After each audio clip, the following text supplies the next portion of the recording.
How to send WhatsApp messages without saving number. Hi everyone, welcome back to our channel. This is Rose and I'll guide you to send WhatsApp messages without saving number. Without further ado, let's get started. Launch WhatsApp application on your device and make sure to log in. Tap on plus icon at bottom right corner of your screen.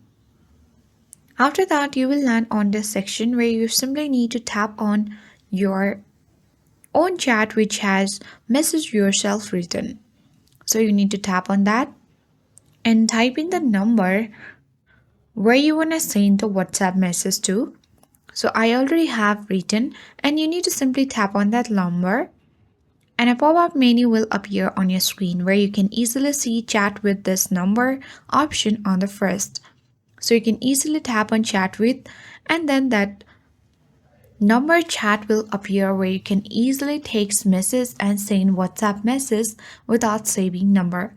So that's quite simple process to send WhatsApp message without saving number. I hope this guide was helpful. If it was, then do like, share, comment and don't forget to subscribe. Thank you for watching and I'll see you in the next video.